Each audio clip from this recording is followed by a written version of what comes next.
Hi, you can hear me?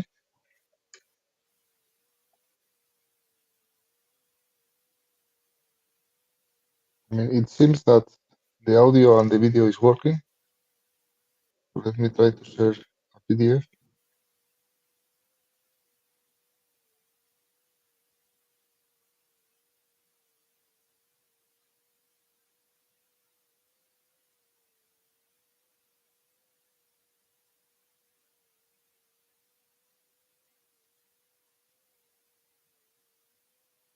Yeah, so they can, and we're gonna try it over to yes. So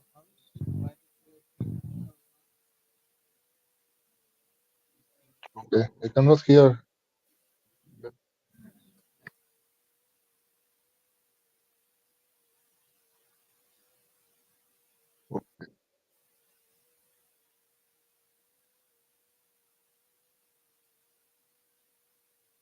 Okay, it's working.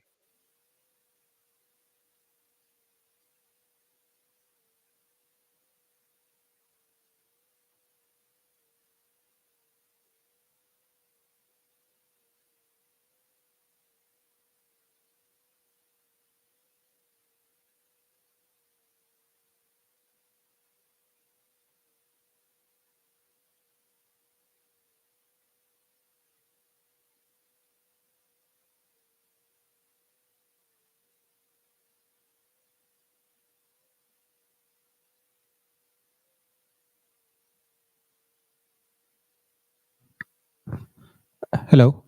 Just wanted to check the audio. Yes, now I can hear you. You can hear me? Okay.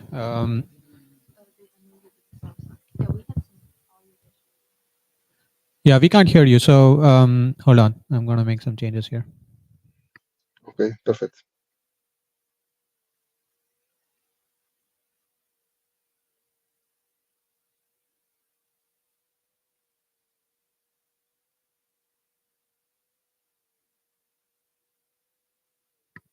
Can you try speaking again, please? Ah, okay, sorry. Yes. Hello? It's okay or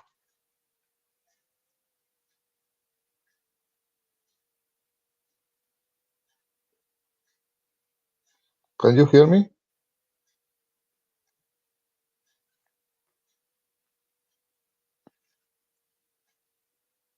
Hi?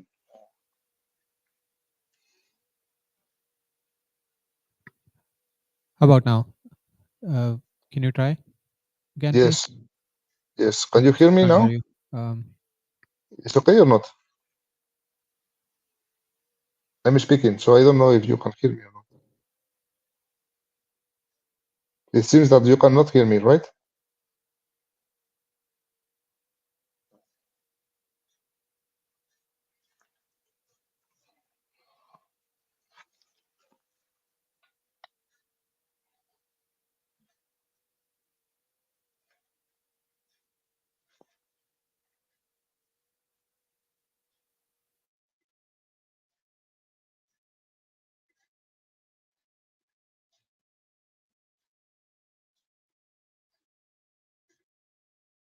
Maybe now is better.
Okay, one final check for the audio. Can you hear us? And let's see if you can, if you speak. Hello. Yep, we can Now hear it's you. better. Yep, perfect. Okay, perfect. Nice. Okay. Uh, yep. So we have a two-way communication. All right. Thanks a lot for testing. So, okay, I will join in 10 minutes Sounds good. before And your the meeting. screen sharing works fine as well. Did you check I that? mean, I tried before and it seems to work, so I can try again. So you can check. Sure. Sure. Uh, or maybe I prefer to share the one moment. I will share the screen because I prefer to share the screen. So I think it's working, right? Yeah, looks good. So now I can share. Yeah, looks good. Okay, perfect. Perfect. Nice. Thank you. Okay, you're welcome. See you. Bye bye. Yep. Thanks.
Hi Guido, maybe you want to try to share the screen before we start.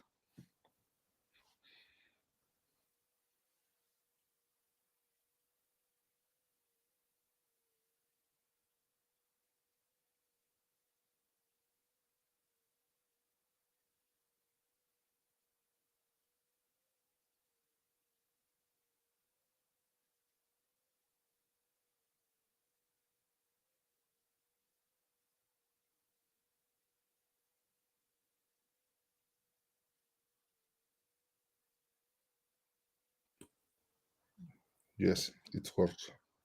Okay, great. So unfortunately, I cannot be here for the first 20, 25 minutes, but I'll be back. Okay. Okay.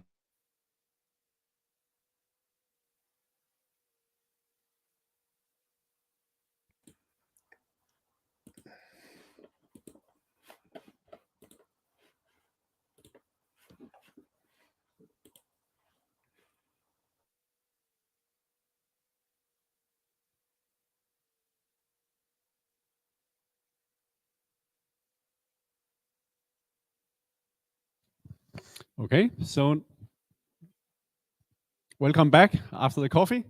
So we're ready for the next session. And the first talk would be on building information modeling using constraint logic programming. And the speaker, Joachim Ayers, it will be online. So Joachim, can you hear us? Yes, perfectly. I hope you hear me. Great, we can hear you. So please go ahead. Okay, so thank you very much for the opportunity to present this work. The building information modeling using constraint logic programming has been already presented in ICLP this summer. It's a joint work with Seppo Torma, Manuel Carro, and Gopal Gupta. So my name is Joaquin Arias. So let's start with a short introduction of modeling BIM models. So BIM is a methodology to represent 3D geometry and property like cost, material, or process of building as digital models. So each building, architect and engineer create a specific for each building. The stakeholders of the projects create specific models, and these specific models must share and combine together in one unique model. So automated tools are needed to check the integrity of this unique model that we say that is a merged model from the initial ones. And in addition, this model must comply the regulations, norms, and laws that are applicable and may differ from one country or one state to another. So the design and construction of also of a building is a sequence of decisions, and we want to take this decision in order to check what is happening. So the idea is that automated BIM tools must combine geometric reasoning and symbolic conceptual knowledge. We want to reason in present of vague concepts and incomplete information. We will see more details about that in the next slides. And we want to deal with this ambiguity, which is present in regulations and standards. So the motivation and proposal of this work is that logic programming-based tools meet many of these requirements that we already discussed. So there are many examples that overcome some limitation of specific IFC-based tools that are used commercially. There are some query languages like Vim SparkQL. They are model checkers to check safety or acoustic rules, or like Vim RL that checks some rules. They are some translators for the building regulation. These examples can be in code. And also there is recent tools based on Klingo, which is ASP system, like similar to what we are presenting today, but has some limitation that we will discuss later on. So our proposal use tools that integrate constraint logic programming with ASP to model dynamic information and restriction in BIM models. So what we want at the end of this proposal is to shift from BIM verification to BIM refinement and to facilitate the implementation of new specification, construction standard, etc. We will see some examples in next slides. So as I told you, this work has been already published in HLP and TPLP. So we will see the reference later on. So the main contribution of this work is a framework which is based on constraint as well self programming that allows a unified geometrical and non-geometrical information. The prototype of a preliminary 3D reasoner under ProLaLa' with CLPQ and R. We will see that both are similar, and that we can evaluate with different BIM models. So then we provide an outline for an alternative implementation of this reasoner using SCASP, which is a goal-directed implementation of ASP, which overcomes some of the limitation on previous proposals.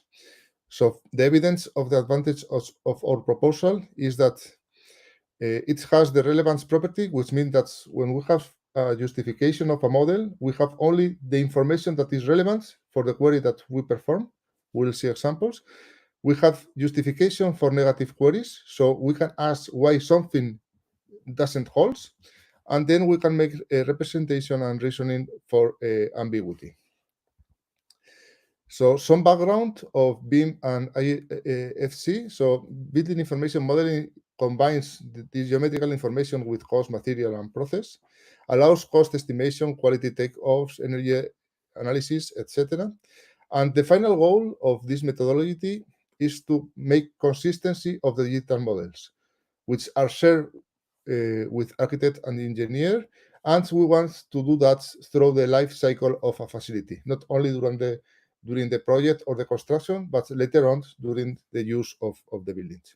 So UK also already requires level 2 of BIM maturity in any project. So here we see that level 2 is here, where we have a BIM model, and in the future we want to have more integrity and more feature of the working with this model.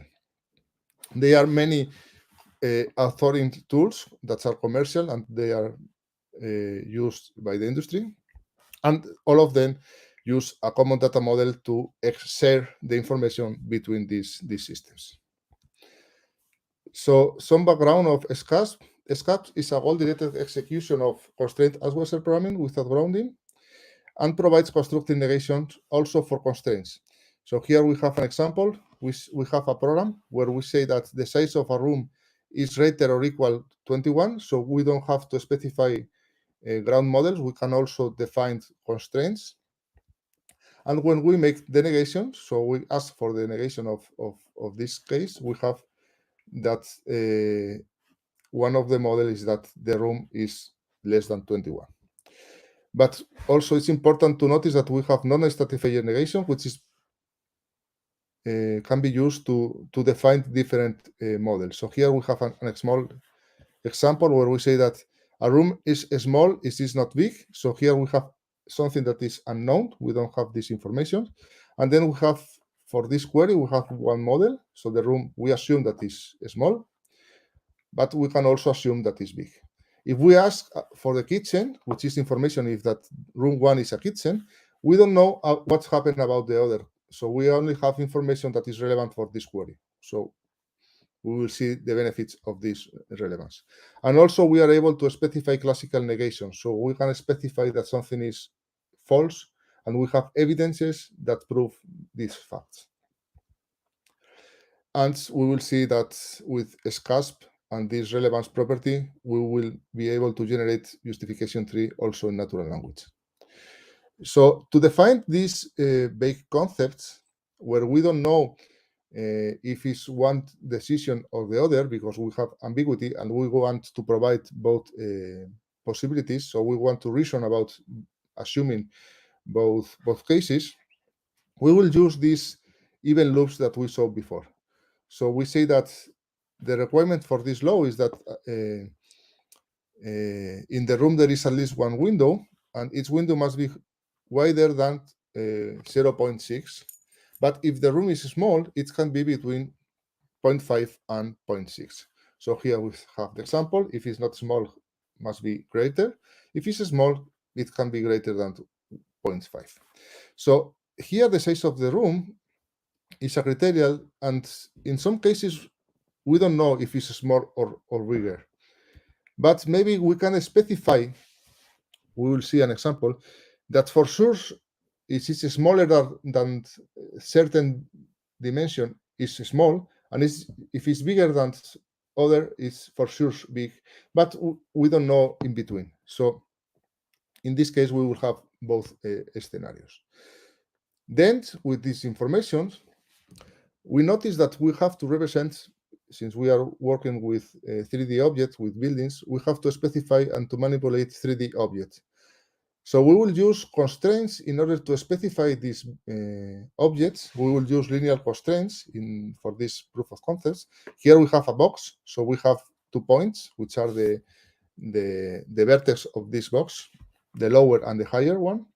And then we specify this element with this list of convex shapes. With these representations, we can specify, in this example, we have a 2D representation of 2 rectangles, and then we can ask for the intersections. So we have that the intersections is a convex that are greater or equal 3, but less than 4. So we have an x this dimension, and for the other dimension, we have this greater or equal to, but less of 4. And then we have this square. And in the case of the subtraction, which is the yellow one minus the blue one, we have this convex hole union this one. So we see that we have 2 convex shapes in a list, and then we have the constraints for this evaluation. So this is with CLP. What we are proposing is the use of SCASP. SCASP allows us to introduce the negation. So here we don't have to specify the whole execution of how to extract the intersection of the subtraction of the system. So we represent the convex shapes like constraints, and they are part of the constraint store of the program. And the representation of these objects are several clauses for each of the convex shapes. Then we ask, as before, which are the intersection and which are the subtraction. So we have, as before, 1 shape for the intersection and 2 for the subtractions. But here we see that to manipulate these objects, we only have to say that the union of 2 objects is the union, is the OR of these clauses. For the intersection, we have that these variables has to hold for both of the constraints. So we have the conjunction. Then we have the negations that in this formally is for free. So we don't have to specify how to extract these elements. And then for the subtraction, we have that is the intersection with the negation of the second system, which is more or less a combination of these 2 clauses. So the idea is that using SCASP, instead of 39 lines of code that we had before, we have only 9 lines of codes that are these, and the operation are translated in logical operations, which is, in some cases, we will see that has benefits. Then, as I told before, what we want to do is to make something that is an iteration of models. So we want to reason about what is evolving during the definition or the construction of the model. So we want to consider the design process of a room and a safety norm, like below. So if we want to use a boiler that is fed by gas, the ventilation must be natural, and a window, the surface of the window has to be at least 10% of the area of this room. If the boiler is electric, we can choose between natural or mechanical ventilation. So this is the possible timeline during the design of this room. So initially, the model has no restrictions for the ventilation of the boiler. At some points, the architect reduced the size of the window, so the surface is less than 10%. So we have an alert. So the boiler has to be electric. At the same time, the engineers select that the gas has to be fed by gas for efficiency. So the ventilation must be natural. So we have an error. If we attempt to merge both models, there is an inconsistency. So the standard solution is to broadcast this error and to inform the engineer and the architect that something is wrong, but without information. So the idea is that what we want to propose is a continuous integration that determines who is the expert, whose opinion prevalence, so and only ask the other stakeholder to modify the proposal. So here we have an example of how it works. So I will skip this because maybe it's not relevant for us. So let's describe a little what's about the different model and how it works this and why it's relevant this the relevance, or when we want only the information that is relevant for the query. So here we have an example. So we have a hotel with 8 rooms. So we defined the rooms, and we have information of the site of 3 of them. As I told you before, if we consider that the room is less than 10 square meters, we know for sure that this room is small, and it's greater than 20, we know for sure that it's not small. So we have the classical negation. Here we specify this explicit evidence or against for generate the models. So it's small if we have evidence, and here we have the loop to consider in some case that is small if we have no evidence, or is not small if we have no evidences. And then we ask if the room is big or small. So for sure, for room 1, we know that it's big.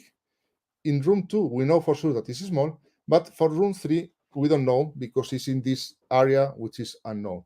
And for the other rules, for the other rooms, we also don't know which is this, if it's small or bigger, because we have no information. We don't have which is the size of this room.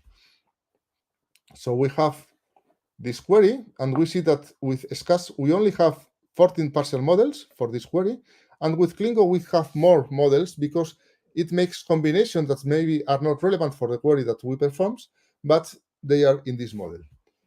The problem is that if we increase the number of rooms twice, then SCAS returns 30 partial models, but Klingo returns 13,000, more than 30,000 models, because this combination of the models that maybe they are not relevant for the query that's what we perform, which means that this exponential explosion in the number of models generated by ASP reduce the complexity of the system. So when we make a query, maybe we are not able to understand what is happening. And here we see some examples of how it works when we make queries for this 3D geometrical representation. So here we have, for the first ones, that the rooms, that the doors are green and the rest of the objects are in blue. And this is for the whole program. And in Q2, this query, we constrain that the building is lower than -4 in this in this axis, but we want the doors that are between -7 and -4. So we see that these doors are here, and we can see without the rest of the building. Which is relevant in this query is that we can make queries with an unbound in the axis X and Z. So we can define slides. We don't have to bound the system because we are using constraints. So we can also make constraints as smaller as we want without modifying the program, which is one of the limitations of ASP systems. And here if we come, I mean, in these queries, we are selecting information. So in these ones and these ones, we are selecting objects from 2 different models. So here we have which are the object that intersects a beam from the other model, and here which are the parts that are not covered by the other one. we see that these parts are as small or as bigger, depending of the representation of the building, but we don't have to modify the program. Here we have some values of how it's performed our proposal. And here we see that the final benefits of our proposal is that we can generate these justifications, which are justifications tree for this query. So in the sample that we saw about the boiler and the size of the window for the ventilation of the room, we have here the justification for the answer. So here is SCAS implemented using SUI ProLaLa'. And last year, when we presented this work, we launched a new playground using Chow, and here we see the justification. So we see that the valid data for this information is that the ventilation of the system must be artificial, and here here we see which is the justification for these results. So to conclude, I think I'm on time. So we have highlighted the advantage of a well-founded approach to represent geometrical and non-geometrical building information, including a specification, code, and guidelines as digital models. We can handle change to the model during the design, construction, and/or facility times, removing, adding, on change, object, and properties. And the use of CLP, and more specifically SCAPs, makes it possible to realize common sense reasoning, including geometrical data, and we can represent knowledge involving vague and unknown information. So for the future, we want to shift, as we saw before, from beam verification to beam refinement. So we want to check when we make a modification what was decided before. We want to develop non-monotonic model reasoning methods. We have to realize that usually in refinements, what we want is something that is monotonic. So when we make a decision, we want to continue to refine these specifications. So when we defined or designed a building, we need to modify some conclusion, some decision that we made before, and then this means that the refinement is not monotonic. And finally, we would like to integrate this logical reasoning in BIM software. And with that, I conclude my presentation. So I would be like to take any questions. Thank you very much. So we do have time for some questions. Anyone in the audience? Anyone online? I do have a question, Jochen. Yes. So a really nice talk and really nice integration with the existing tools. How are you dealing with the problem of incomplete information about the system? I mean, if they don't specify what kind of cooker there is in the kitchen, do you have rules for what is expected to be in the model, or? If you don't, if you don't provide the information and you make a query, you may have different answers because the system will assume different scenarios. Yeah, but what about warnings? Do you get a warning that you perhaps forgot to specify if it's a gas or electric cooker, or? Not really, because in this scenario where you don't say what you want, the system assumes that you will select which is somehow comply with the norms. Or maybe you can specify that if it's not provided, you get a warning. You can also specify that there is a rule which say that at certain point of the design process, you have to specify which is the method. Which kind of boiler you want to use. Yeah. So you can't. In any case, with this system, you can specify the rules in the way that you prefer. So yes, it's a very nice. Also, there is a. I didn't thought about that, but maybe it's a very good warning to say that if at some point you didn't provide this information or you didn't check that what is assumed by the system is what you expected, you can get an alert. That's right. Any questions from the room? And by the way, here is the. Okay, nice. But it's also in the program of. I mean, it's in the system. I provide the DOI in the program, so you can check the details of this paper. Thank you very much. I have more questions, but I will ask them offline. So let's proceed to the next speaker. Okay, so thank you. Hand again to the speaker. Thank you. So the next talk is present here.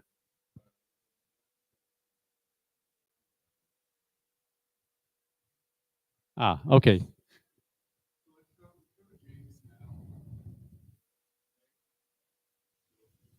Yeah. James, are you here?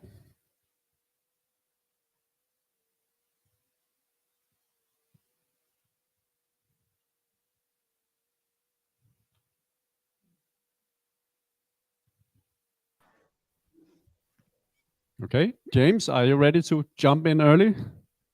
Yeah. Great. Share my window. Thank you. So we are preparing for the next speaker, James Grimmelmann from Cornell, and he will talk on the structure and legal interpretations of computer programs. And yeah, I will leave the word to you, James. Yeah, I just need to check Yeah. my settings. That's okay.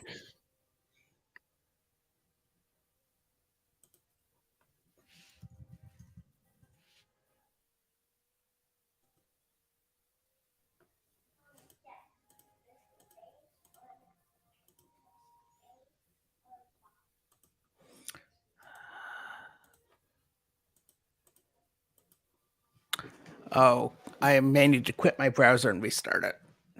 Give me a moment. Sorry.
Okay, I am back.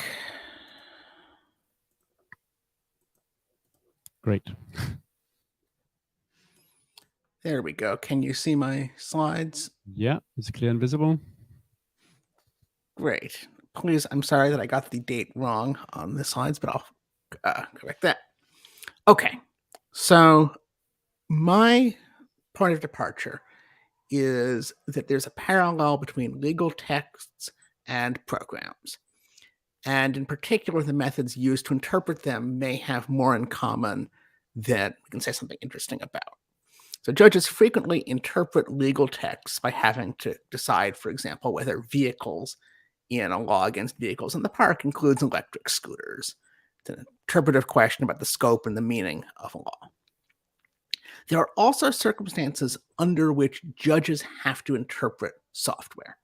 So, taking a classic example, United States versus Morris, the internet worm case, whether that was prohibited under the Computer Fraud and Abuse Act hinged, for example, on whether his use of bugs in SendMail was part of the intended use of those programs. So this raises a question of what the legal meaning of a program is. Now, under ordinary circumstances, we think of legal texts as being addressed to people, particularly judges, and their meaning is based in interpretation of natural language. What do they mean to people? And programs are addressed to computers. They are instructions for a computer to carry out various commands, and the computer does something in response. And so it seems that their meaning, their semantics, is based on their functional effects on the computer.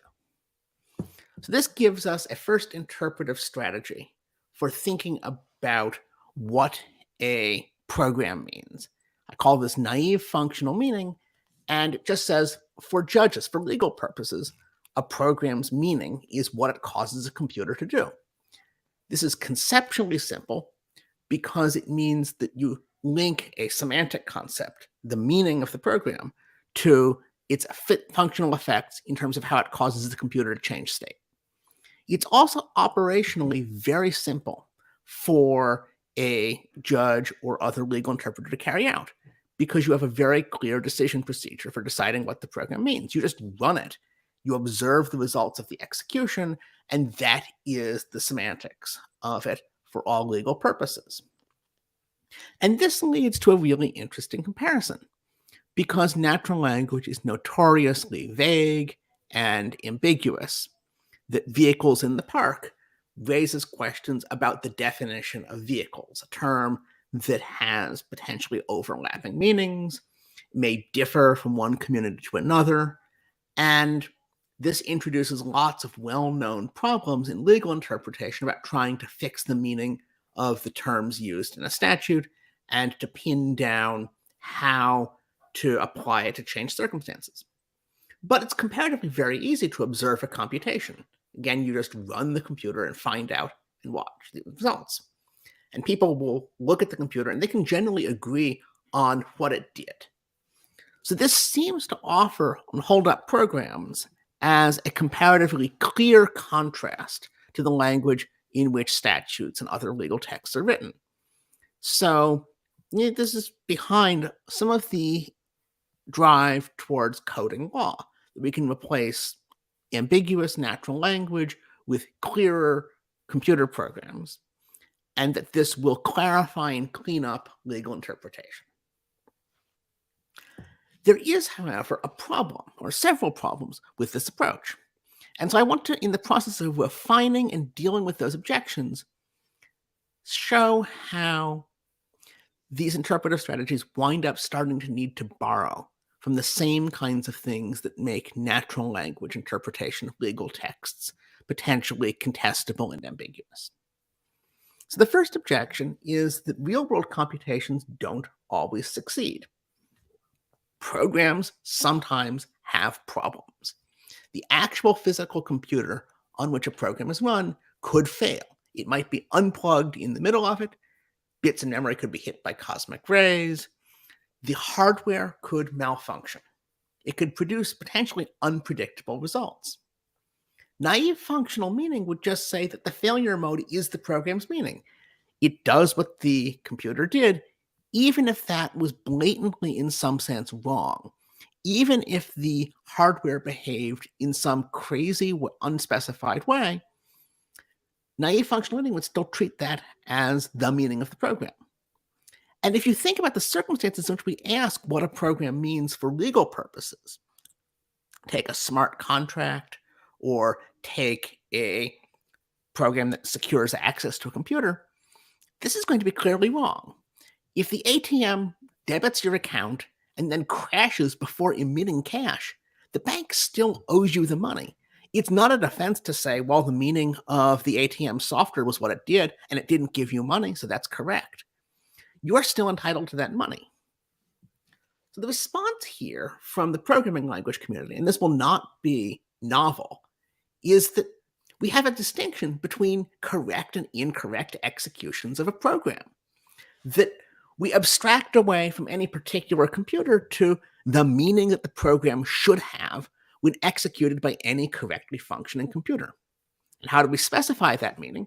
Well, we have a definition of a programming language, the language in which this program is written, and We say that a program is correctly executed when the actual computer produces an output in accordance with that definition.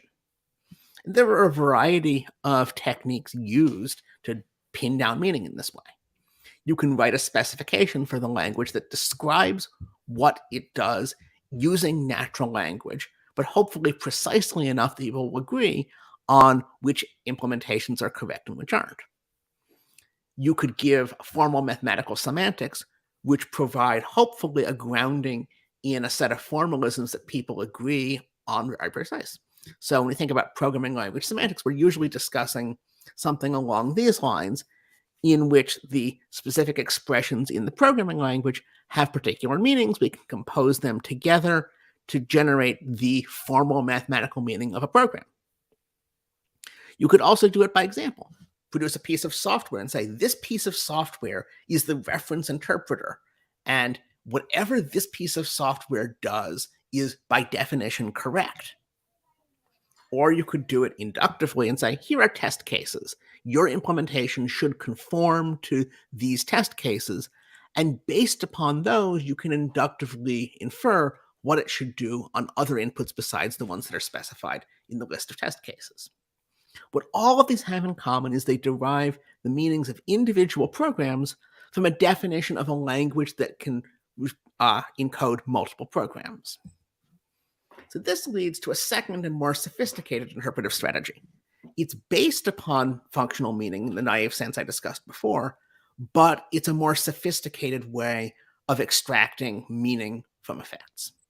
So here, a program means the effects it would have on a computer that correctly implements the language in which the program is written. This is based upon the abstract definition of the language and of programs written in it, rather than on concrete executions on specific computers. And this solves the problem of hardware failures.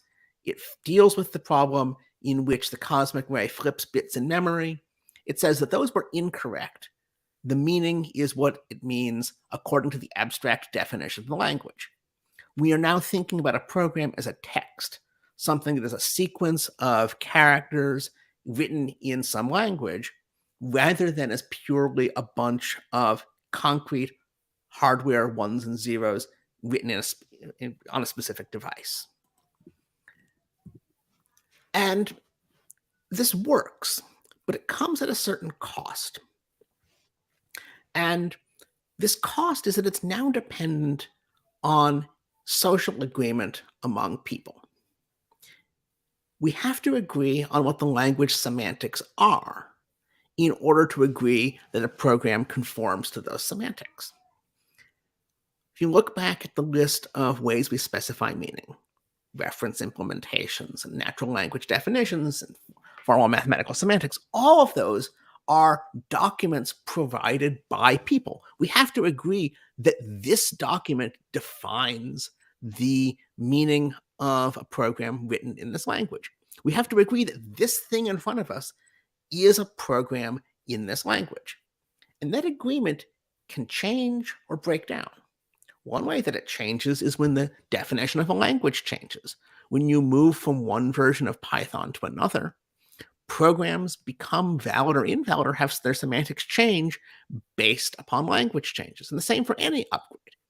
So there are expressions that are invalid in one version of Python and valid in another. And the social convention that we are looking at a Python program has shifted underneath that program. The semantics have shifted almost invisibly. In other cases, disagreement endures. Different browsers implement the CSS language differently. If you think about the semantics of a program written in HTML and CSS in terms of what will show up on the screen, that meaning is different in different implementations of it.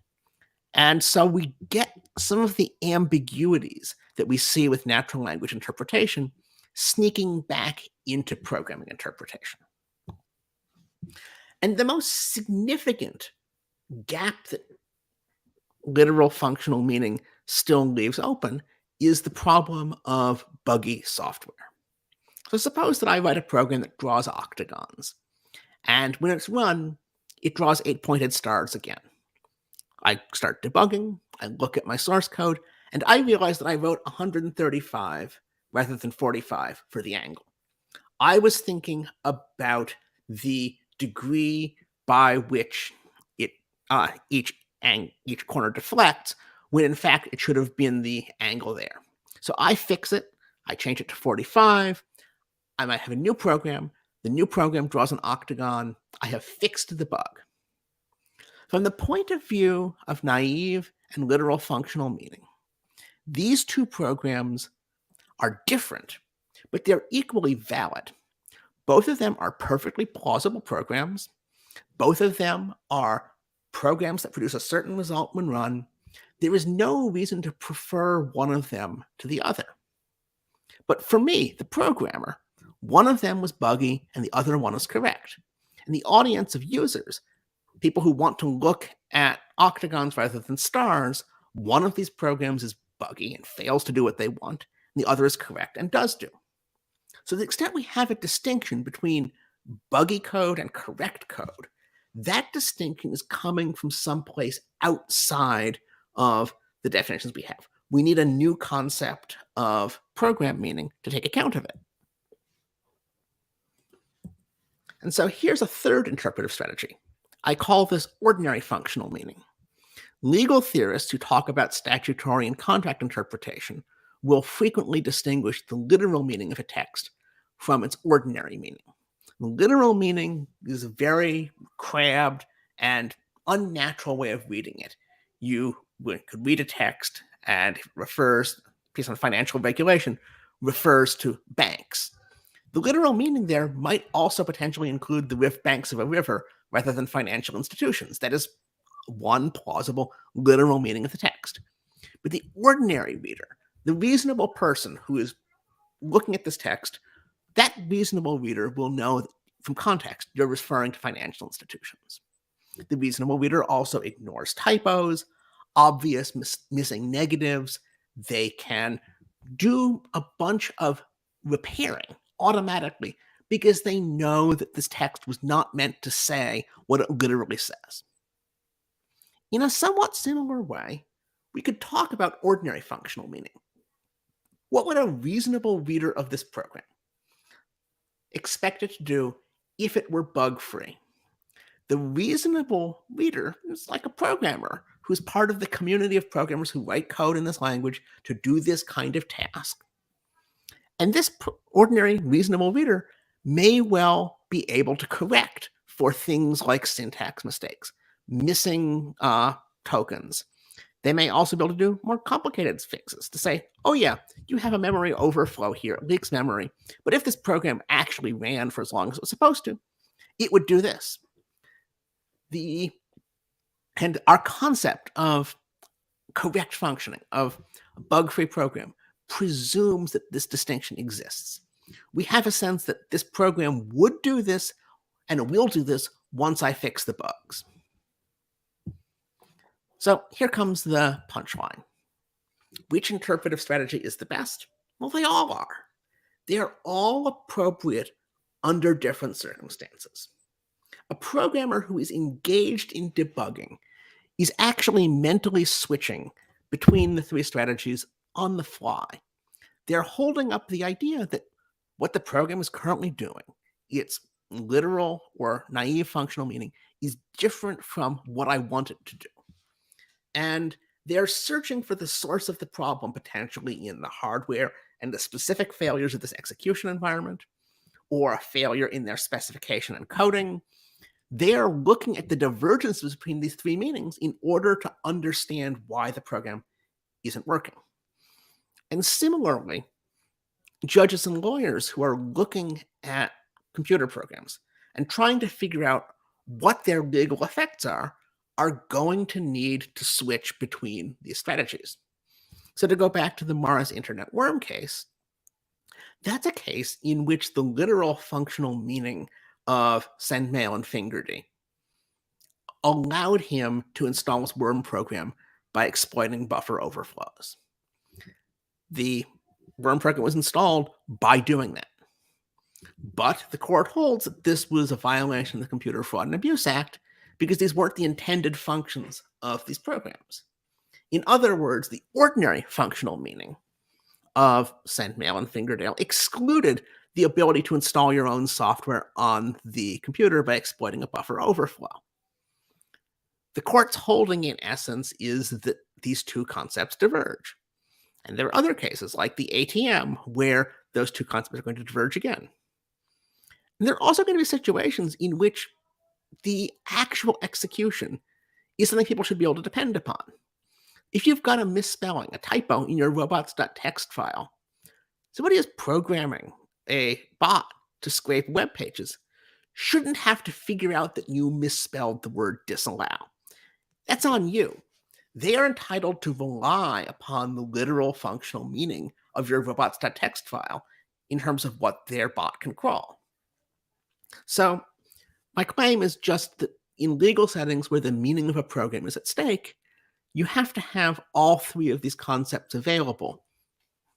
And indeed, if you want to think more broadly, there are going to be other kinds of meaning as well. Source code comments have no functional effect, and yet they also convey meaning to people encountering programs.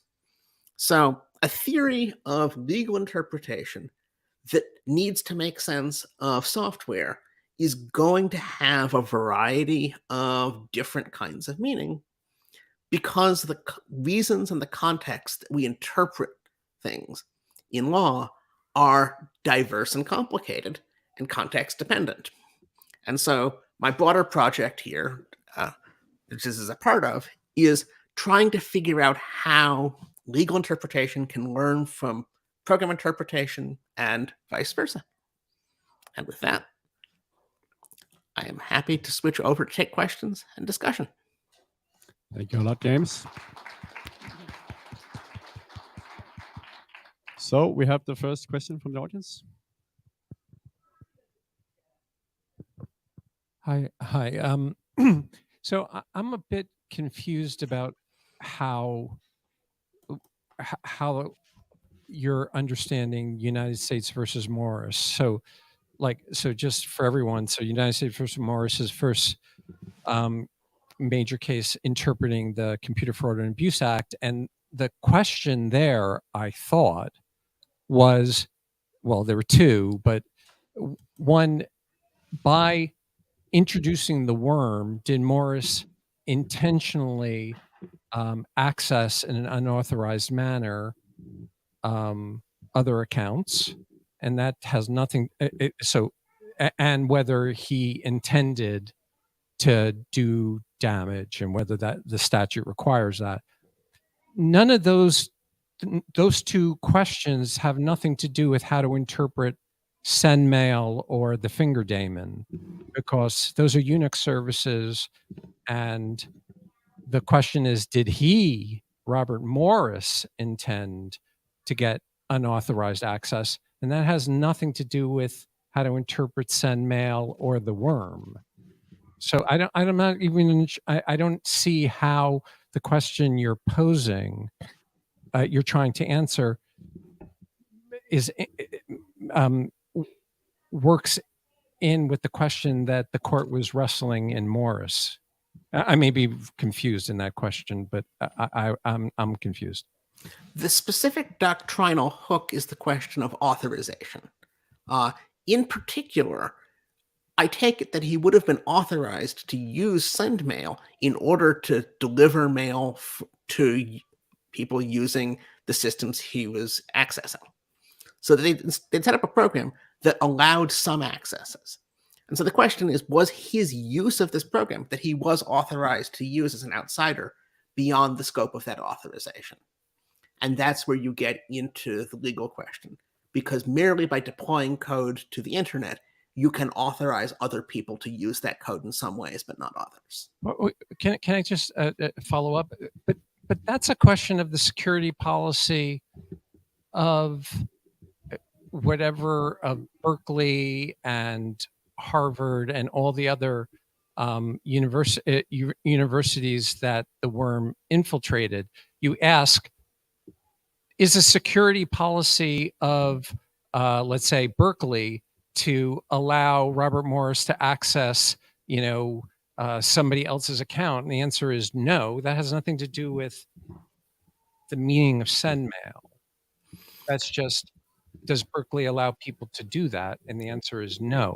So I don't see how that has anything to do with the interpretation of send mail. The program, merely through functioning the way that it does, expresses security policies. Most websites have terms of service, but most people don't read them. And to the extent the terms of service say, you cannot visit this website even though it is publicly available, most courts would say that the terms of service don't control over the fact that the website is there and publicly accessible. So the mere fact that a program has certain functionality can convey permission to use it in some ways and not others. The same thing would be applied to the ATM software or to a robots.txt file.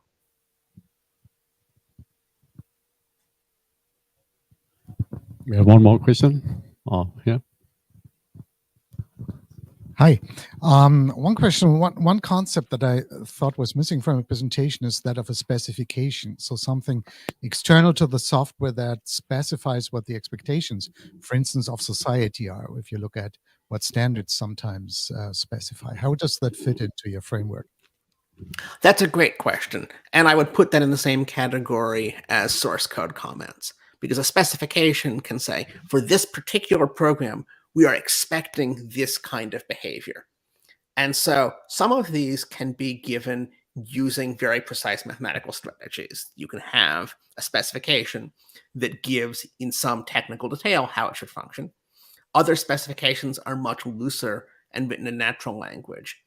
And yes, that is a place in which you could be relying upon these looser natural language concepts in order to try to describe what this technical artifact the program should do. And so, yeah, a fuller theory would have to describe the relationship between a program and its particular specification.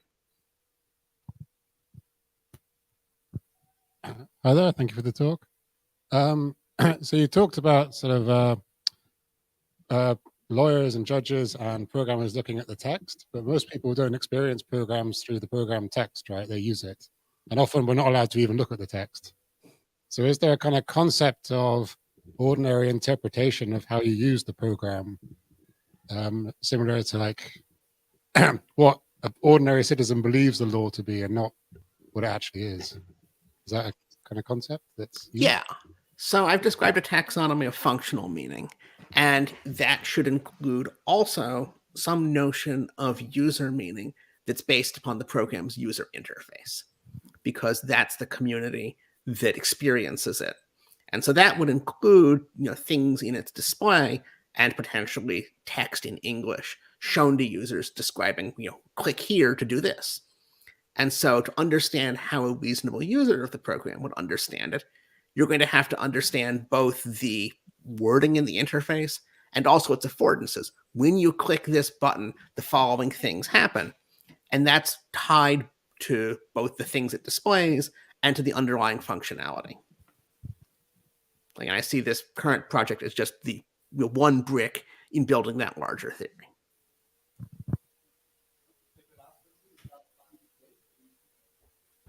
Hi, James. Thank you for the paper. It's fabulous. I should say that we will be publishing this paper very soon in the Journal of Cross-Disciplinary Research in Computational Law. So look out for that in the next few weeks. My question relates to the source of the program that you're referring to. So far, I think you're focusing on the interpretation of programs by judges, commercial programs, that is. But of course, the focus, and I think you alluded to this in the talk, something that's developing and I think is very relevant to people in the room is the rules as code movement or field, which is burgeoning. And I wondered if legislation is represented in code that's potentially executable. There's a range of levels of execution, of course. I wondered there if there's a particular application of your framework of interpretation there, where the source of the code is the legislature, is the state, rather than a commercial enterprise which is developing a program, putting it into the world, and then it needs to be assessed for liability purposes. Flip it around. If the source is the state, if the source is the legislature putting out rules as code, how do your interpretative strategies figure in that scenario? That's another great question. One of the big lessons of legal interpretation is that it's highly context dependent. The rules that judges use to interpret statutes, which are written by a legislature and intended to be binding on a bunch of people, are different than the rules they will use to interpret contracts, which are drafted by parties negotiating with each other and are meant to reflect a private understanding binding on themselves. And you can go on, like, different legal contexts generate different sources of evidence, different norms of interpretation, and different effects. And rules as code are going to have that context dependence built into them. There are also going to be problems about sources of authority. When you have a statute that has then been subsequently coded up in order to have an implementation that is meant to represent it, the relationship there is going to be different than if the legislature supplies the formal implementation itself.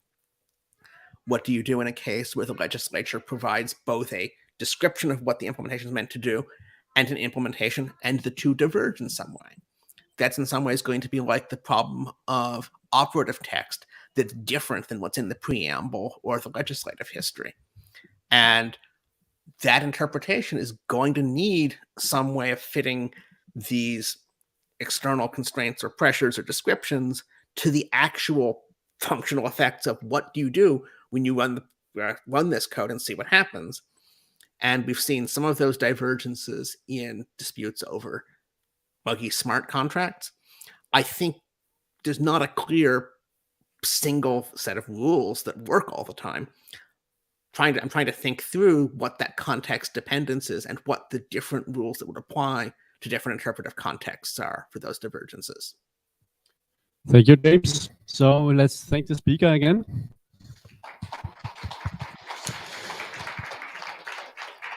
And I think linking back to the first talk, maybe it's time to have some program information modeling and not only building information modeling, so we actually know what our programs do. We also have a slight change in the program. So Dennis will give his talk, which was supposed to be the first one in the next session. So we will have it now. So that's an experience report on implementing a real-world medium-sized program derived from a legislative specification. So welcome. Thank you. Is it sharing the screen now? I'll clone it.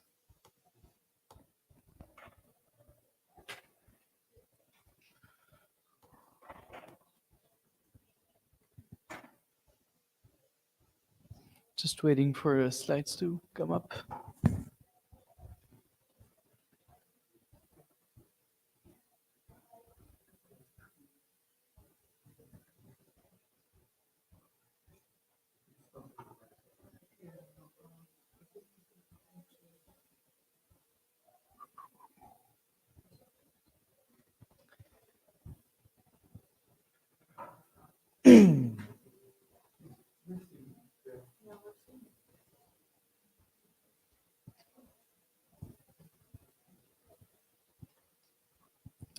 Okay, while this is figuring out, I can start by giving a shout out to my fellow co-authors. So I did this work with Lilia Slimani, who's now an apprentice lawyer in France, and Marie Alozin, who's a sociologist of the state and its digital transformations. So this was the little team with which we've started this project that revolves around the French housing benefits.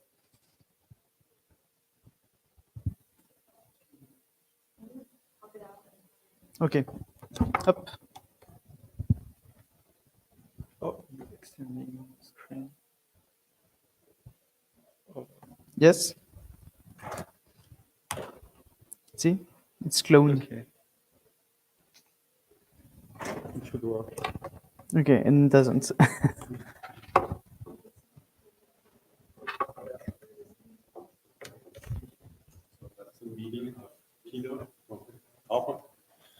No, it's just PDF. Okay.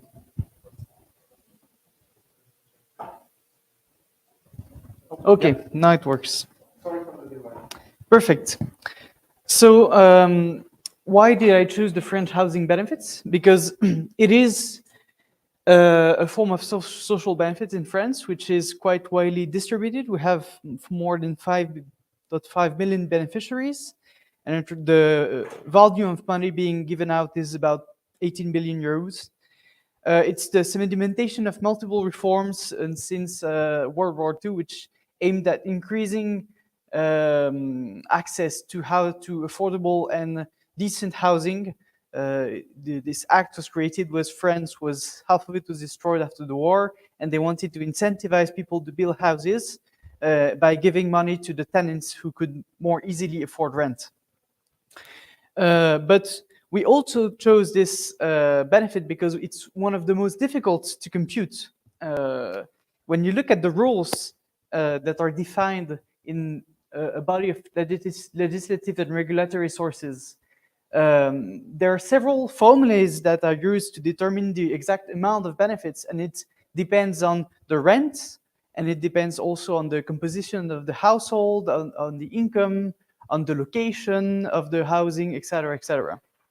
To give a precise amount of benefits that is enough for a tenant to ease the tenant's ability to pay his rent, but not too much because we don't want to give housing for free. It's not meant as a policy to give housing completely for free. So if you looked at the fact sheet of those benefits, there are 6 modes of computation, each one with a different formula that you have to take into account. And of course, there are tons of exceptional cases. The government released an explainer document that is meant to be a easy-to-use introduction to the computation of those benefits, which is already 80 pages long. And it doesn't contain a full diversity of roles that you need to take into account. These benefits are distributed by a government agency called the CAF, or I mean, if you're French, you all too well know that dreaded name. But it's operated by the national entity of the CAF, which is called the CNAF. And the CNAF has an IT system, which they call Crystal, that computes those benefits. The system dates from the 90s. So apparently they've tried rewriting it in a proprietary technology that was presented at last year's ProLaLa' called the Oracle Intelligent Advisor. But I can't confirm that this is the stuff that they actually use. What I know is that the old Crystal system, I know that they use. So the objective of this study around the housing benefits was to study the source code and understand how the regulation that is specified is written and how that the two are synced together, who is responsible and how they do it concretely to check that the regulation that describes the amount of benefits that should be awarded is correct with respect to how the program is correct with respect to those regulations. So the first thing that we ought to do is to simply look at the source code, right? The problem is that this Crystal source code is written in COBOL, plus it's surely been written with a computer-aided software engineering tool. So it's like a kind of an IDE for COBOL. It was very much in fashion in the 90s. The problem is that they only published the generated code, so when you try to read it, it's unreadable. So it's quite useless. And of course, they distribute the source code with a CD-ROM. So this was from 2020. So unfortunately, we couldn't use that to assess the correctness of the program. So we decided to simulate what the CNAF is doing by replicating the production of the source code. And we did it in Catalan, which is the language that you've already seen presented in this workshop. So if you crunch the numbers, we collected all the regulatory legal sources that describe the computation, which is about 100 pages. We wrote about 7,000 lines of computer code. If you weave all the computer code and the documents together, it amounts to almost 300 pages. We did this programming in about 50 hours of lawyer programmer pair programming sessions.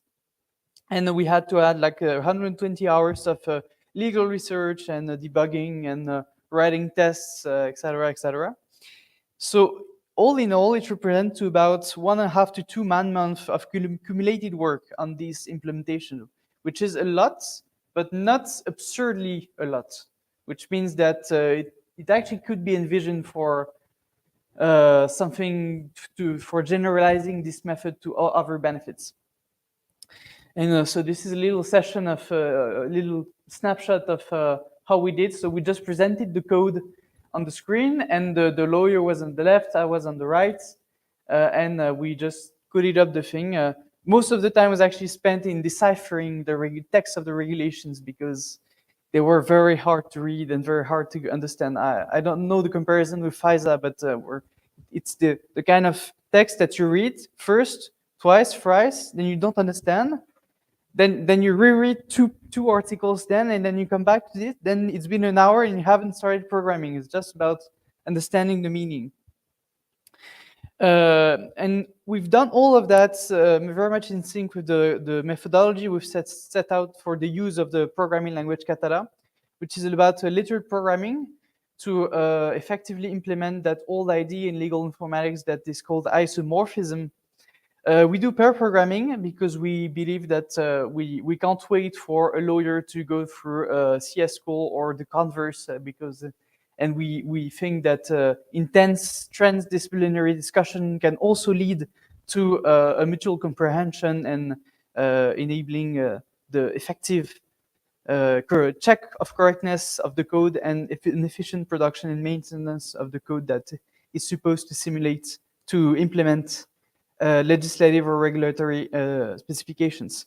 And of course, we're in public research, so the code is open source, but we also think that this open sourceness is critical if we want everybody that's concerned to be able to check or contest the decisions, interpretative decisions that we've made when we did the source code. So the code is available. It's on the Katala GitHub repo. It's under examples. You can see what it looks like. Okay, so that was for the context of the study. We discovered some legal challenges, but also some language design challenge. I know that you're all excited for language design challenges, but I want to start with a legal challenge and one that is very much math oriented. And the challenge happens when imagine that you have some children. Of course, the more children you have, the more housing benefits you're supposed to have, because the more children you have, the bigger the housing you should have. So the more money you should have to pay for it. That's the spirit. But what happens if one or more of the children is in split custody? Well, then you shouldn't have all the portion of the benefits that is for this children. You should only have half of it. So how do you determine what's the portion of the benefits? Because the formula is not as simple as, okay, you get the base benefit and then you get a bonus for each children. The formula is highly nonlinear, and the children are taken into account at multiple parts of the formula.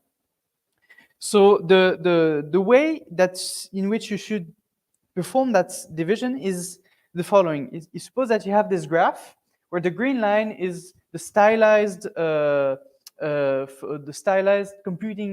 computation of housing benefits depending on the number of children you have in your household.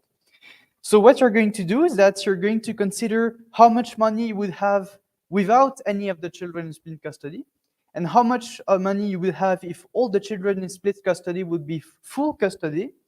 And then you're going to take the mean household. And then this mean household is what you want to approximate, and this is the thing that you want to have. So, but sometimes, so I put the whole green curve here, but the curve is actually only defined at integer points of children. So if the mean household falls into like a non-integer number of children, then you have to approximate. So you can do linear approximation between the 2 points. So that would be a standard thing. The problem is that the CNAF doesn't do that. And the CNAF doesn't do that because they have a technical constraint, which is that they can only compute point B and they can't compute point A, because they can't recompute the benefits twice for the same household. We don't know for sure why they can't do that, but we think it's linked to the fact that it's written in COBOL, and that in COBOL, functions are not really a thing. It's more like a procedure thing, but then procedure can have global mutable states that prevents its calling twice as a regular function. So since they can't compute A, but they have to produce a result, they thought of just, instead of taking A, taking the origin point O. And it gives the point C of housing benefits to distribute. But you may have looked, because the function of housing benefits with respect to the number of children is concave, point C is below point D, which means that people would receive less money with this approximation than what they would normally have been entitled to. And this is a problem. So why? But so far the CNAF doesn't do any of it. But why do I know that they consider this approximation? It's because they've already done that approximation for another kind of benefit, the family benefits.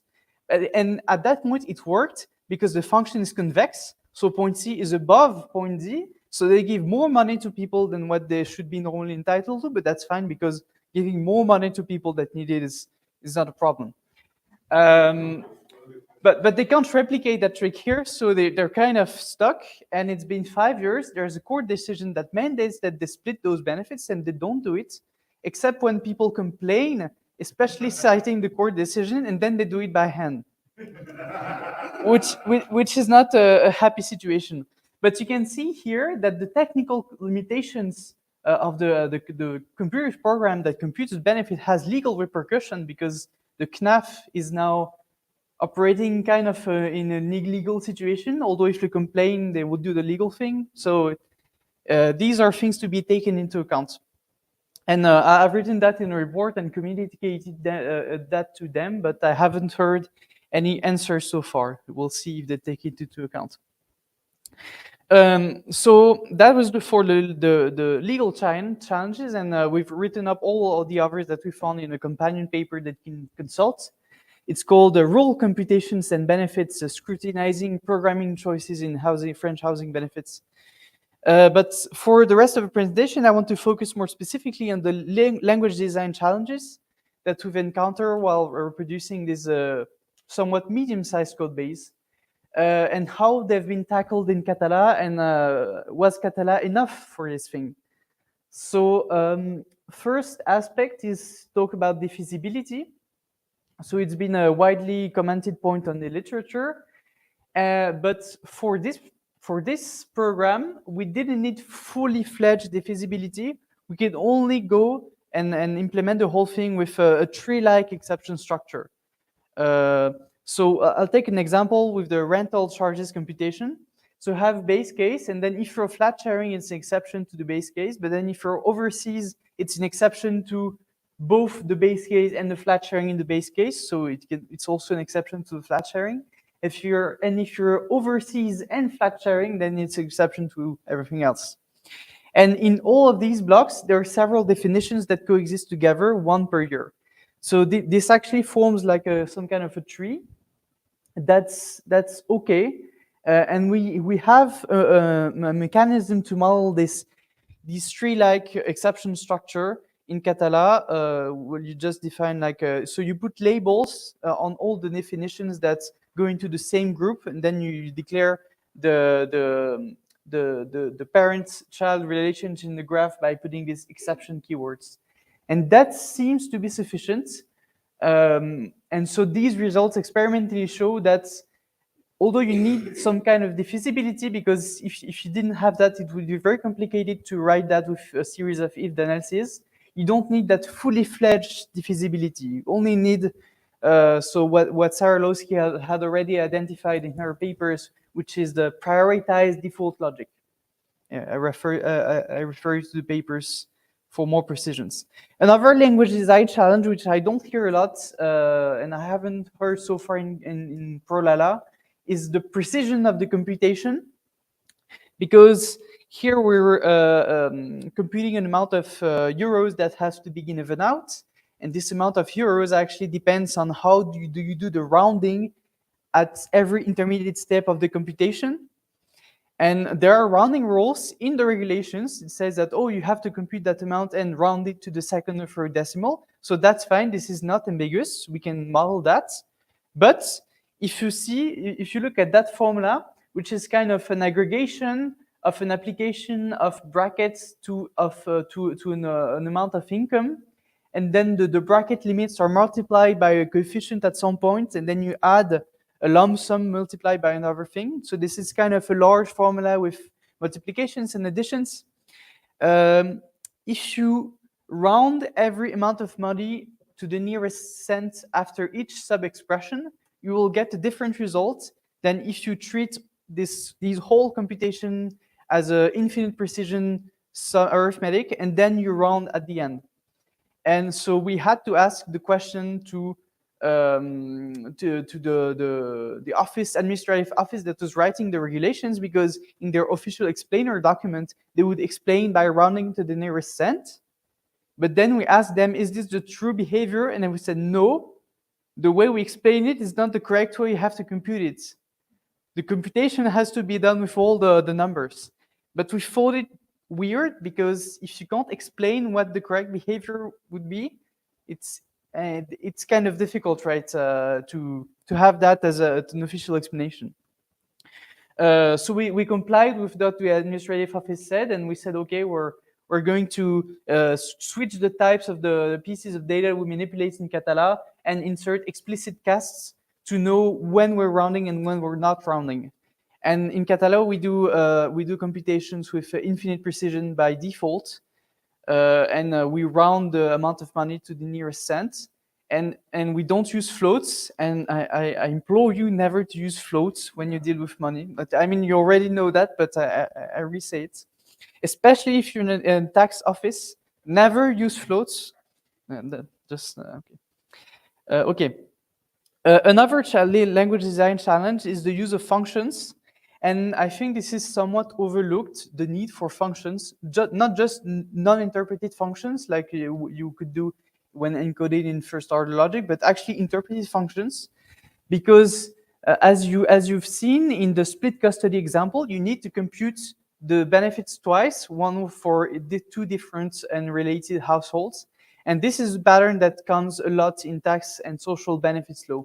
In French, they even have a name for that. They call that multiple liquidations.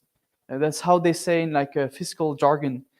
And we did actually experience that having real first-class functions in the language was an asset. Also, not to duplicate computations. For instance, there are different modes of computation for the housing benefits, one for the rental, one for the communal housing, and one for the home ownership cases. And if we split those into 3 different functions, we can match over the situation and call just this function we need, instead of computing 3 different cases all the time with dummy values and just select at the end with the value we need. This is something that if you start to go into real-world, medium-sized programs, you'll find a lot. And so we found that having functions is useful. So of course, if you have functions, we say, okay, can we have higher order functions, because we like lambda calculus. So ProLaLa supports a limited form of higher order functions, which is not crazily useful. You can do without them, but we found an example where they're kind of useful.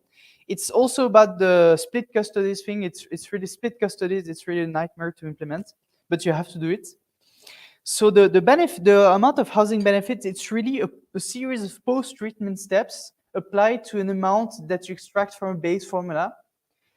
And when you do the split custody correction, you should only do it to the base formula and then apply the post-treatment steps after you've done the correction for split custodies.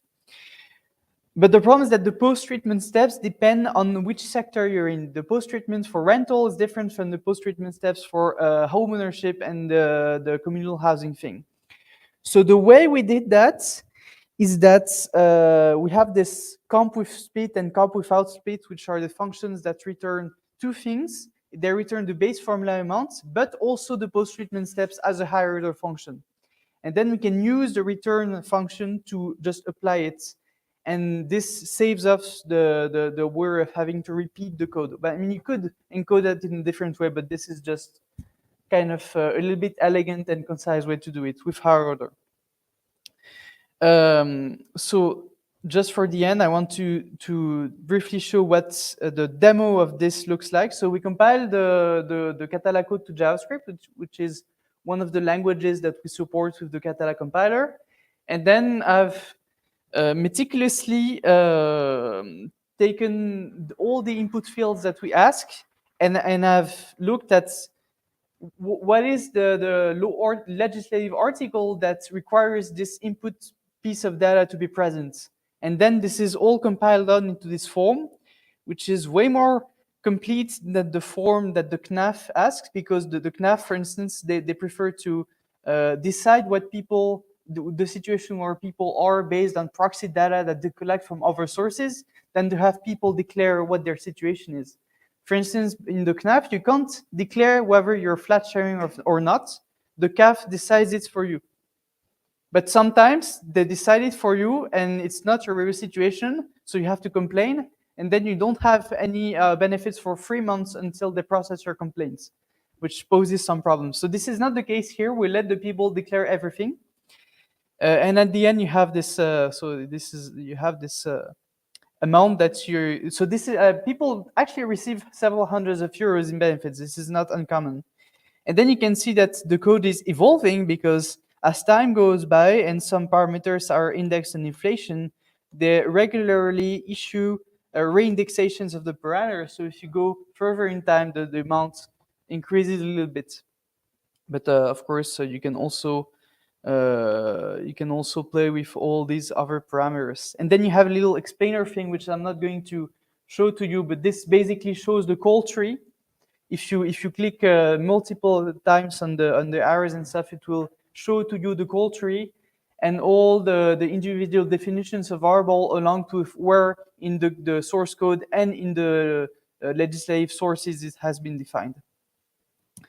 Okay, so the key takeaways is that when we've done this study on the real world text example, we discovered that so legal texts are ambiguous and they can contain mistakes, but this is not a new result. But we've also shown how technical constraints can shape the computation and the legal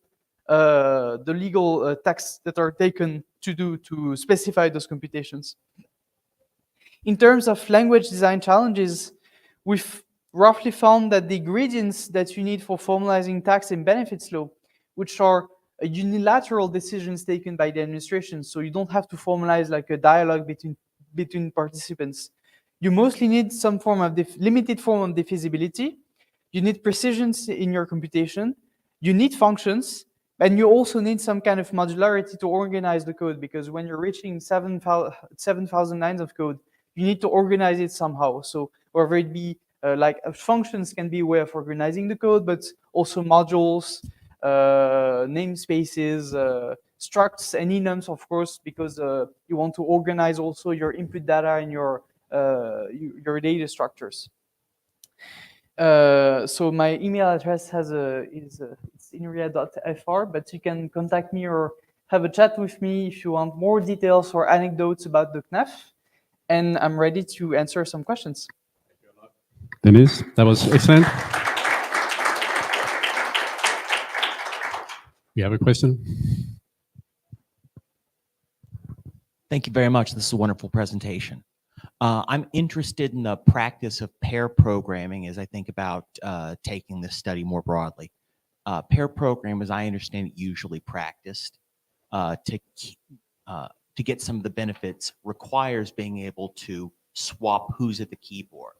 The benefits of getting instant code review seems like it depends on having somebody to understand it. How do you find code review to be an effective practice without two programmers? And I guess the reverse question, how does the programmer check the understanding of the law? Thank you for your question. Indeed, if you have one programmer and a lawyer, you don't get the benefits of swapping programmers with the pair programming. So that we don't get. Of course, you can have 3 people and then swap the programmers, but then it becomes more and more costly. The benefit that we do have is the instant code review, and this actually works because so you can do asynchronous code review, but then the amount and the intensity of the discussion we have during the session, if we were to write it all down and do it asynchronously, it would be so much more complicated and it would take so much more time. Of course, we note down the decisions that we take. For instance, we can chat for 30 minutes about how we should interpret an article, and then after we take a decision. But then we note the decision and why the main motivation points and why we took the decision. But the pair programming really allows the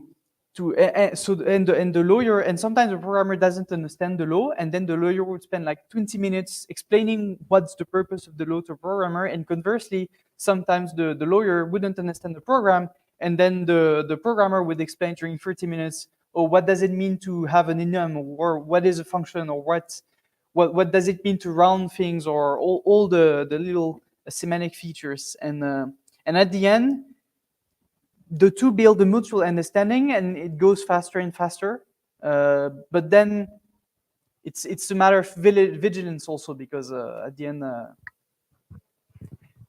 if the two don't discuss and they just take what the other is writing or checking for granted, then the vigilance is slows down, and then you're not doing the review correctly. But this is a problem of a classical problem. Yeah. I mean, we have a lot of questions. We probably take them over lunch and then go forward to the next speaker. But let's thank Denise again. Wonderful talk. So we are back to the session. Stare, Lutz. Yeah.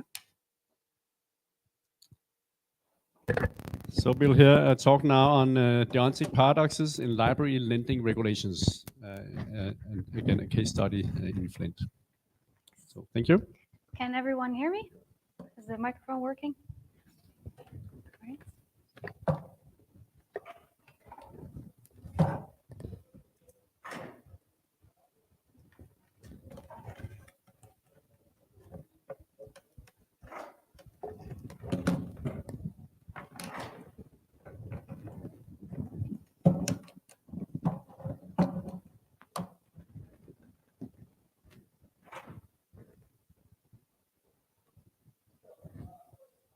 All right. My name is Sterre Lutz. I'm a master's student in artificial intelligence in the Netherlands at Utrecht. I also studied at TU Delft, for those who knew it. But I'm talking about deontic paradoxes in library regulations, which is a case study in the language Flint. And that was actually for TNO as an internship. And TNO is a research institute in the Netherlands.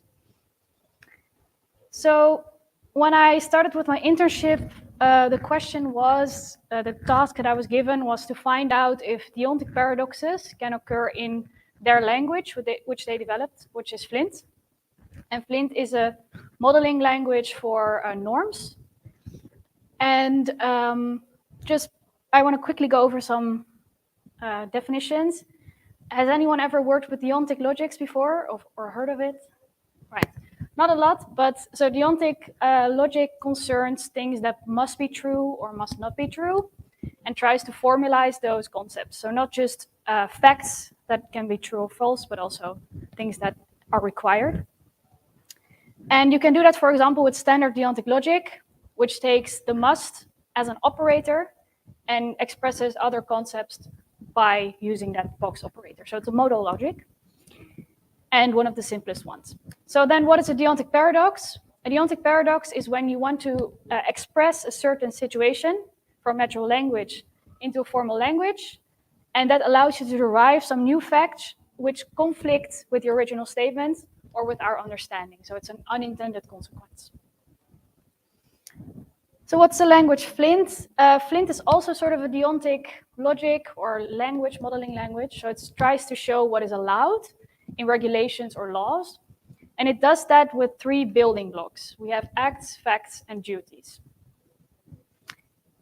For example, we have in the middle here an act to loan a book from a library, for example. And each act has a precondition, can have also multiple preconditions. For example, that someone is a member. And given that that fact that is a precondition holds, the action has a certain effect. So it can create or terminate another fact. Also, we have duties, for example, to return a book. And each duty also has a connection to actions. So we don't just walk around through life every day with the obligation to return a book, right? It's created by something. So it's created by the action to loan a book. Also terminated, when we return the book, we are relieved of the duty. And there's also an enforcing action for the library. They can give you a fine to enforce you to do your duty. All right, so the task that I was given was for me a little bit too broad. I had only 10 weeks. So I honed it down to a specific paradox, the Chisholm paradox, and I was trying to see if it necessarily occurs in Flint models. So the Chisholm paradox is a paradox that can occur, for example, in library regulations. So if we have these 4 statements, which are reasonable statements, a book should be returned by the due date, as they are with every library. It should be that if books are returned by the due date, then additional books should be issued. If books are not returned by the due date, no more books should be issued to that person. And we are in a situation, for example, where books are not returned by the due date. These are things that are logical rules and a situation that could occur.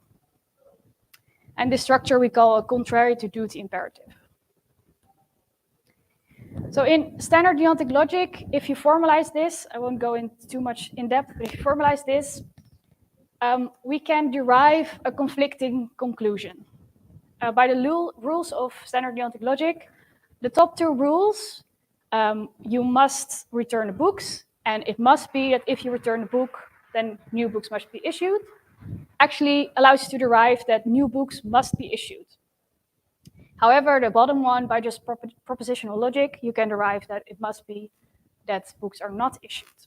So this is conflicting and therefore a paradox, the Chisholm paradox.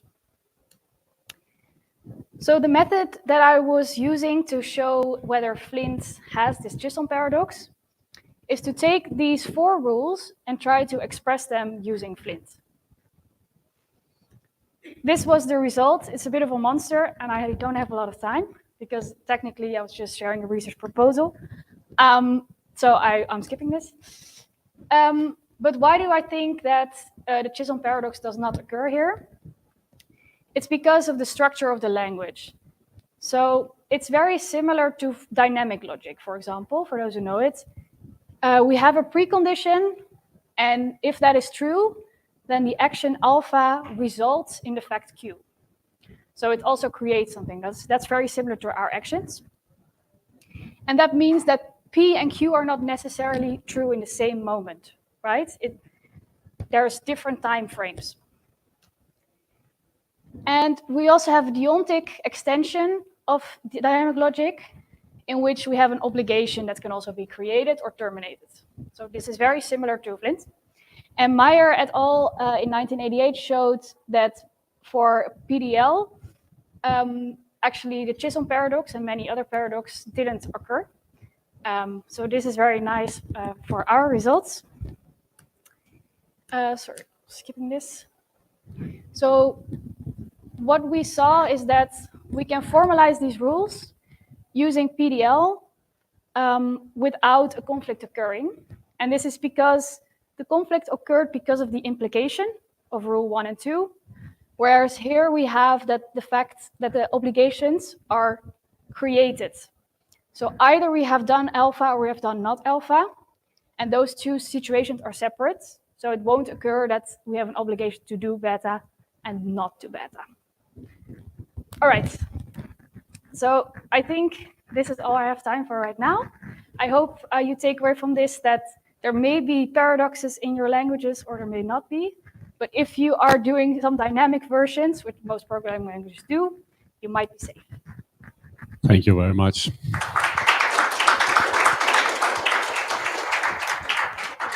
So we do have time for a question. I have a question. Yeah. This is Guido Governatori. So Yes. it's not a comment. It seems to me that the solution of the paradox, it's not due to dynamic logic, but essentially what you do, you remove the so-called deontic detachment.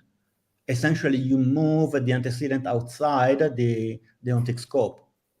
And that is a very well-known way to solve it, but it might not be fully correct before the representations because When you consider 2, you have alpha, which is outside the scope of the modal operator, of the deontic operator, while in the sentence 2, the action is inside the scope. Right. Yes, it is different. Why is it different? That's a really good question. Because in standard deontic logic, we need, I don't know if you can see it on the camera. In deontic logic, you need to formalize 2 and 3 differently. If you formalize them both in the same structure, either top one or the bottom one, then you get an inconsistent set of rules. Therefore, it's not possible to write it like this, to take it out for standard deontic logic. And that's actually the nice result of PDL and Flint, is that you can take it out because this is consistent in these logics. I hope that answers your question. Thank you very much. And Guido, that was an excellent appetizer for your talk. Thank you. Yep. So let's thank the speaker again. Stan.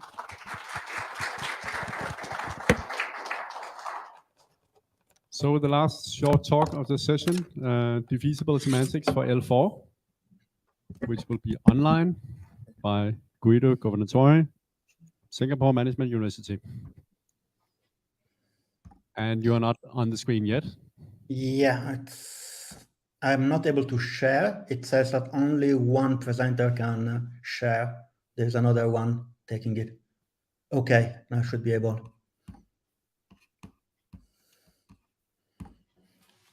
So the control panel is working on it. Okay, good. Now, yep, I have it. So I hope you have it as well. Okay, so No, we can't see you yet. So just, Guido, let's wait 1 second.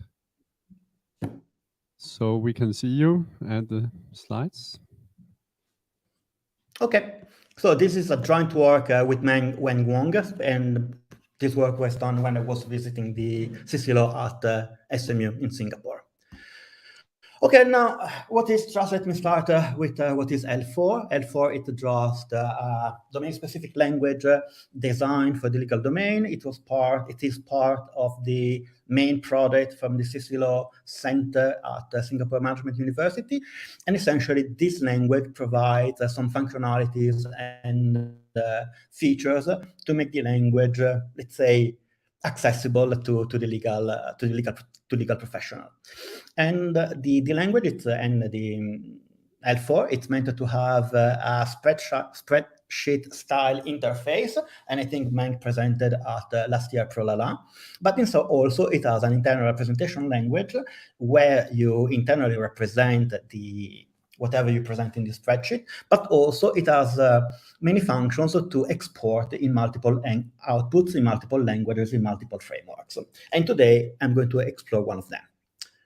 So here, what we do when we consider the very basic representation, internal representation of, let's say, legal provisions are represented as rules, where each rule has an identifier, R in this example, and then you have that each rule, it's an if-then constructions where you have a set of preconditions, propositional, formulas, and then you have a conclusion, which is a formula. Also, you have two possible, let's say, guards. One is restrict, and also you can specify what are the rules restricting the current rule, or also you can have despite, and essentially you can specify what rules are defeated by the current rule. And also we will use pre-R and conc-R as the identifiers for the set of preconditions and the conclusion. And essentially this language has been developed, and also it can output in many different ways. And one issue is, well, what about the semantics? Because you have ways to express exceptions. So what about if we are able to map to existing semantics for modeling exceptions? So what we did, we looked at the feasibility, and essentially here we mean the feasibility is just as general mechanism to deal with the rules with exceptions. And we decided to implement it in the feasible deontic logic. Well, the feasible deontic logic, it's the logic I've been working on for too long, and we've been used in many projects.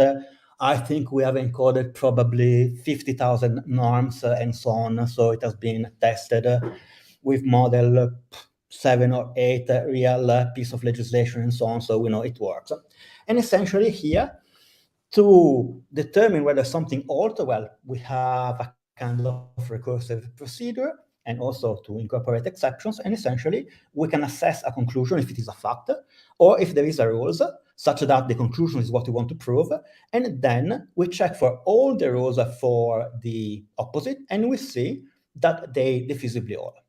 And also, what we do, we just check whether for all rules for the opposite, and for the rules for the opposite, either the rule is discarded or defeated.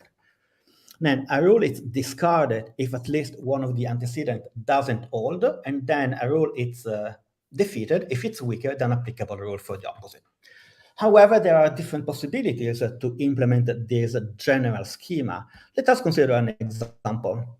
So let us consider this example here. So these examples mean to represent a situation where there are two different pieces of evidence. The first suggests that a person is responsible for, let's say, for a misconduct, and the second, that the person is not responsible for the misconduct. However, the two pieces of evidence have equal strength, so essentially there is no mechanism to determine that one overrides the rules are in a legal system with presumption of innocence. So essentially, we have that, well, if you're able to prove that somebody is responsible, then you can form a guilty verdict. However, by default, we have a non-guilty. And also here we can see that Rule 3 is restricted, has a restrict, and then the restriction is, well, this rule overrides R4. So essentially, if there is a positive resolution for responsible or not responsible, then we have guilty, and rule R4 is defeated. So far, so good. So what about a case where we are not able? So we are not able to conclude responsible, and then essentially we can go for the rule 4, which is default rule to assess not guilty. However, what about if in the legal system we have a couple of additional rules? And the first says, well, in general, if there is a non-guilty verdict, then essentially somebody was wrongly accused, so it's entitled to compensation. But by default, there is no compensation. So this can be represented by rule R5 and R6. And then those two rules, again, are opposite. Now, what about if in this situation, if we have, well, not responsible, we are able to obtain not guilty, and then essentially we have a right for compensation. However, here, the two pieces of evidence have the same strength. So essentially, it was not suitable to go for compensation. So what we have to do when we consider the feasibility, we have to consider different forms. One where you can propagate ambiguity, and one where you can avoid. And then this feature, it's provided in the feasible deontic logic. So what we do next is just to see how to do on, and then we can concentrate in the few minutes left in what is the contribution, and then you can check in the paper. There is a link in the program. Now, in the paper, we just give a quick description of how to encode the feasible deontic logic in answer set programming. And then this encoding, it's based on a meta-programming approach. So essentially, we don't encode directly in answer set programming, but we use answer set programming as a programming language. And essentially, we just encode the concept of the feasibility proposition, etc., as additional predicates. And then it's based on the approach I worked on, well, last millennia and about 20 years ago for the extension of the diffusibility. The second contribution is, well, how to encode, how to map L4 rules into the ASP program. And I just give a quick overview of those two. Well, here you can see very quickly there is no need to go into the details here. And again, you can check, and we check in the paper, and you can check the explanation there. And essentially, you can see that the very basic condition is just given by about 10 clauses in answer set programming. And hopefully, if you have time to look at the conditions, you can see they're reasonably self-explanatory. There are another probably 10 additional clauses to handle the deontic part. But essentially, when you have those two, what you can do, you can use support and beaten, and essentially you can define both the ambiguity blocking and the ambiguity propagation version. Well, the final step is just to see how to map our L4 rules. And essentially here, we just take a rule, and essentially we, based on the elements we have and the type of conclusions we have, either we go on prescriptive or permissive rules if the conclusion has a deontic nature, or we go for a constitutive rule, so if it's a definition. And then essentially what we do for each element in the antecedent, we just create the element we specify whether they are feasible, provable or not, and eventually the type they have plus the support for the superiority. And essentially we just show that it works. Okay, so I think I'm at the end of my presentation. I'm able to take some questions. Thank you very much, Guido.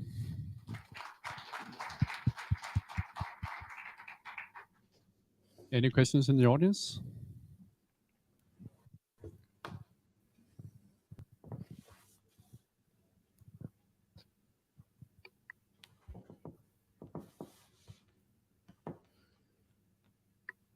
Hello. Yes. Hi, Guido. Thank you for the talk. I'm interested to know where you imagine the system being practically used in terms of its integration into legal process. Because, for example, when you referred to the states of evidence being present and that being part of the predicates that you defined, how are those states assessed in the first place?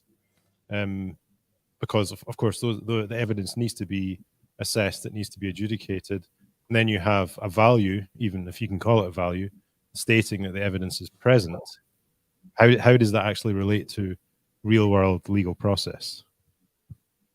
Okay, now back in 2000 and between 2013 or 15, I don't remember exactly, we showed that ambiguity blocking and ambiguity propagation correspond to different proof standards. Ambiguity blocking corresponded to the beyond reasonable doubt, and ambiguity propagation corresponded to preponderance of evidence.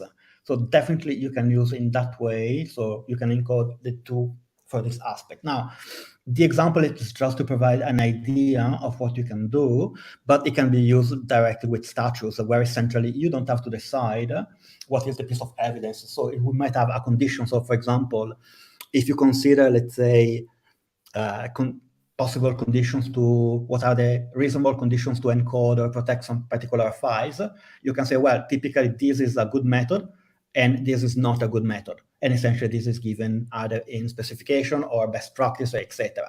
And essentially it can propagate to other pieces of legislation. Also, you might have that you have two conflicting pieces of information, two conflicting rules, possibly from different pieces of regulations. So you have two regulations more or less regulating the same area, and then they can have some possible conflicts, and you want to know how to handle the conflict. So the evidence is just a simple way to explain what is the difference between blocking and propagation. But in general, for the evidence, you just depend on human understanding, and essentially it's external to the system. Or you use different, you don't use a reasoning system like a rule-based reasoning system in this way. Okay, so thank you, Guido. I think we will stop now and then take the rest offline. We can also write to you. So thank you again to the speaker.